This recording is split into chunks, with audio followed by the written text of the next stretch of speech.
सही निर्णय लेने में क्या क्या सावधानी होनी चाहिए, बेसिक सी बात इतनी सी है। जब आपके मन में कोई सवाल है तो सवाल पूछिए, पहले मैं अपनी बात रखता हूँ, फिर आप सवाल पूछिएगा।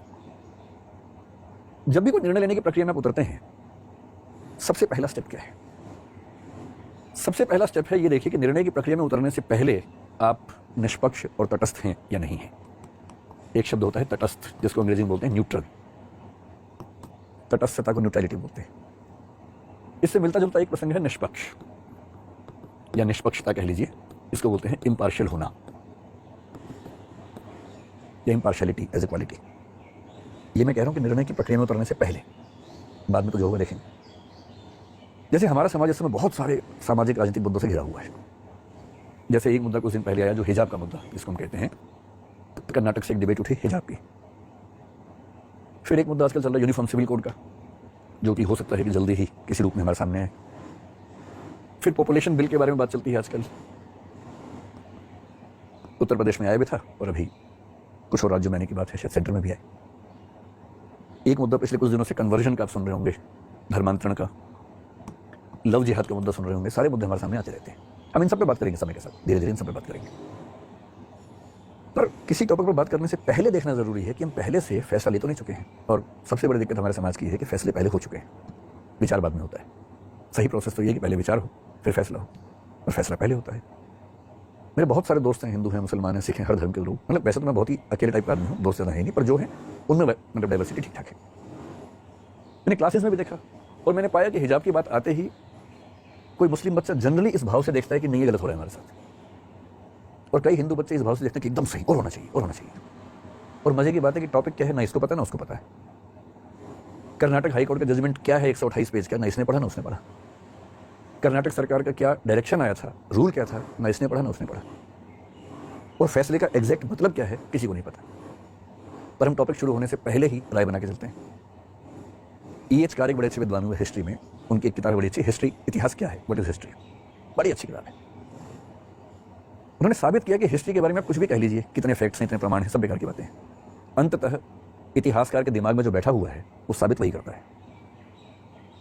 इसलिए मार्क्सिस्ट हिस्टोरियन लिखेंगे तो आप पाएंगे सबके निर्णय लगभग एक जैसे आते हैं, और जो नेशनलिस्ट हिस्टोरियंस हैं उनके फैसले एक जैसे आते हैं हमेशा।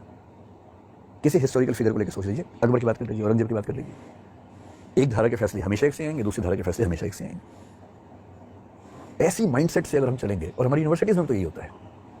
बहुत रोचक बात है, यूनिवर्सिटीज़ में टीचर्स बटे हुए हैं कि ये मार्क्सवादी है, ये भाजपाई है।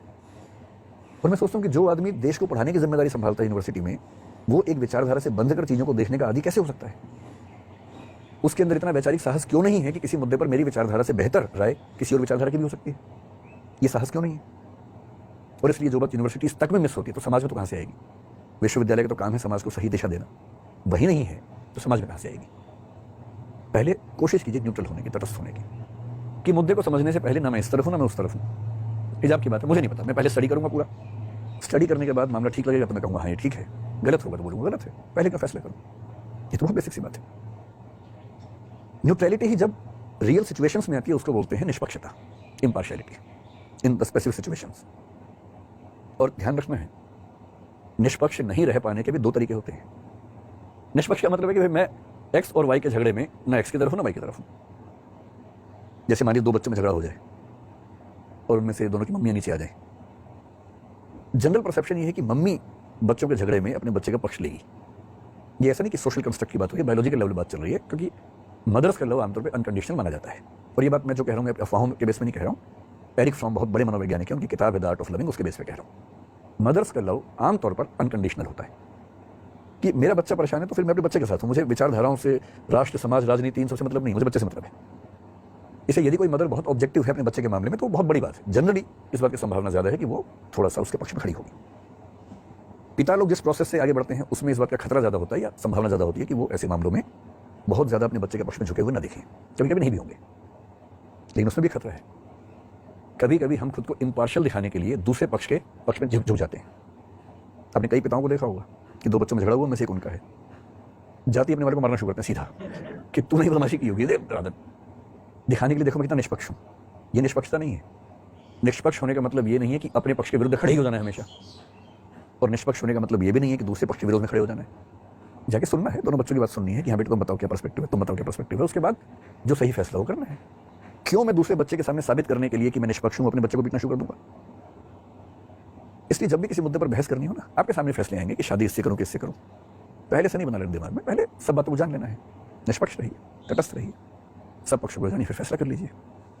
उससे ही पूछिए कि उसकी चॉइस भी है कि नहीं है। ऐसा थोड़ा सिर्फ आपकी चॉइस का मामला है, उसकी भी तो होनी चाहिए।